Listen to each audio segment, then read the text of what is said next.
what's up, everybody? True Boxing here. Thank you for coming back to get hit with the truth. So today we are doing the what's next on Canelo Alvarez, the undisputed super middleweight champion of the world, following another successful defense of all 4 belts as he defeated mandatory challenger and interim champion John Ryder of the United Kingdom with a dominating 12-round unanimous decision win. He put Ryder down once, actually a couple times, and bloodied Ryder up pretty good.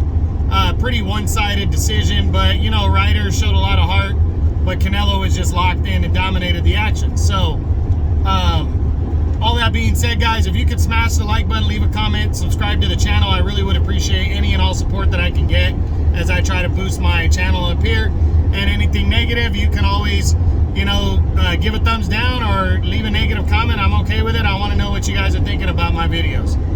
But back to Canelo, and now the big question is, what's next for Canelo Alvarez? Well, most people feel, myself included, that it's going to be a rematch with Dimitri Bivol in September. We should know pretty damn soon what's going to happen. We should know by June if Canelo and Bivol are rematching, and where and what it's going to look like.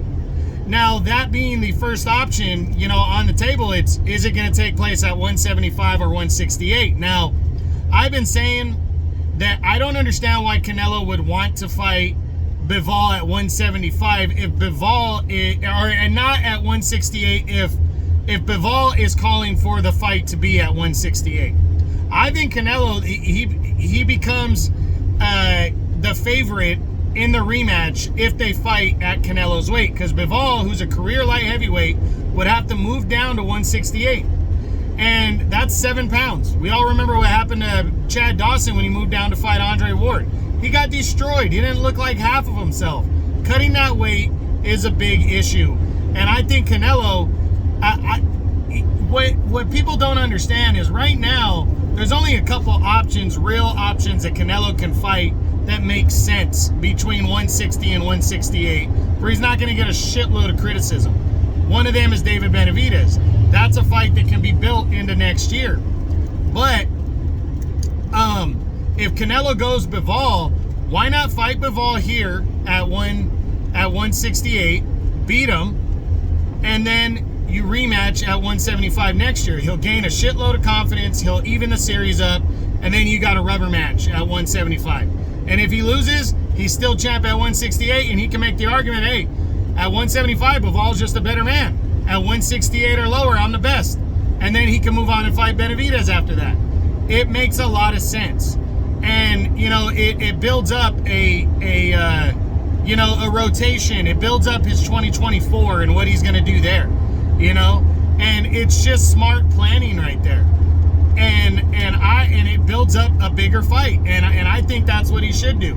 And if he loses at 168, then we know that Dimitri Bivol is just the man. I don't know if Canelo's just afraid to lose his belts at 168, but if he loses, then we know Dimitri Bivol is just that damn good, and that's all that it is. So I think Canelo, because he keeps saying, well, I don't want people to make excuses that I brought him down to 168, but Canelo's not bringing him down. Bivol wants to go down to 168. He doesn't want Canelo to be able to make any excuses for why Bivol is conceivably better than Canelo overall. And he wants more belts. He wants a chance at the undisputed title at 168. And I think Canelo should take it. That's just my opinion. Now, I'm going to run through the rest of the top 10 at 168, maybe throw a couple options from 160 for Canelo, just to see, just in case Canelo and Bivol doesn't happen, because I do still think there's a chance that that fight does not happen. So, we start with David Benavidez, the WBC interim champion. I still think Canelo wants to wait on this fight until next year to make this fight a little juicier, a little bit better. I think that's not a bad decision, but I do believe if Canelo stays at 168 and does not fight Bivol, I think there's a solid chance he fights Benavidez in September. I don't think it's going to happen, but I do think that Benavidez is on that short list. Then there's a rematch with John Ryder. That's not going to happen. He soundly defeated Ryder. Doesn't make sense to fight him again.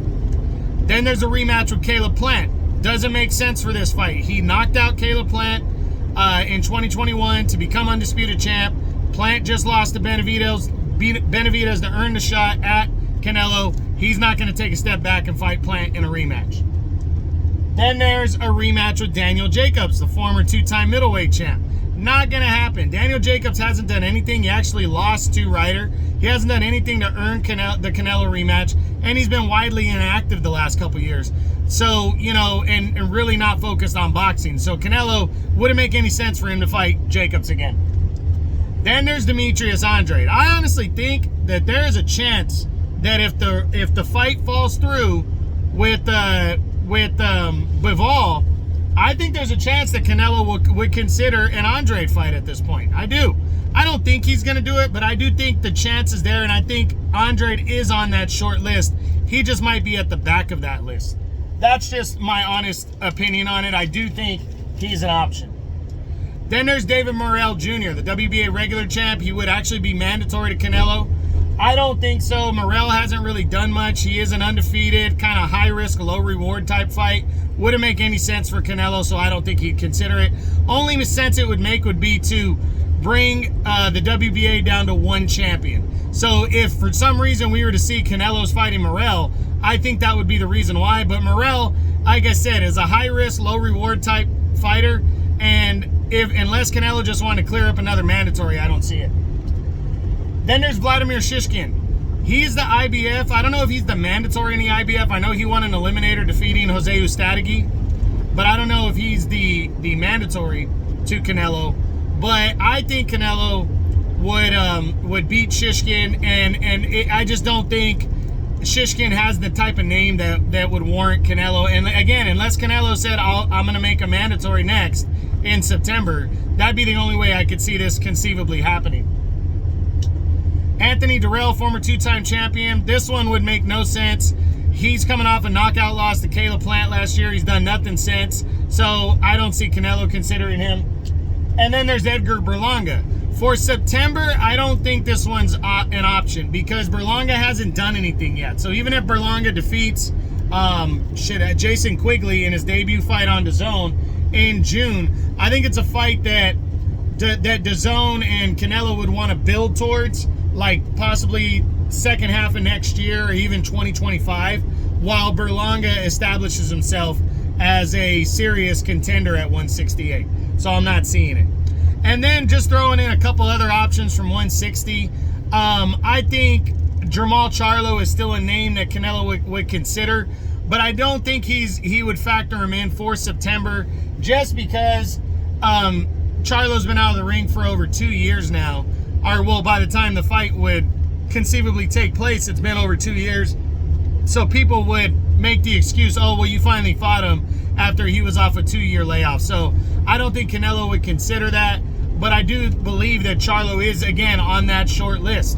And as we come to a close with this video, that short list, in my opinion, is David Benavidez, Demetrius Andrade, and potentially Jermall Charlo.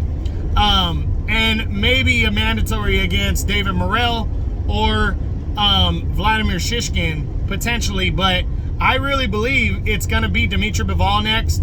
Canelo's pushing for 175.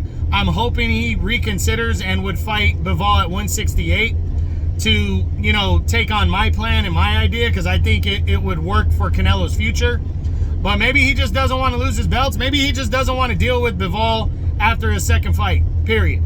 So that's it. That's what I got. That's my what's next on the undisputed super middleweight champion of the world at 168 pounds, Canelo Alvarez, following his dominating 12-round unanimous decision win over John Ryder on May 6th on DAZN pay-per-view. I hope you guys enjoyed the video. If you did, smash the like button, leave a comment, subscribe to the channel.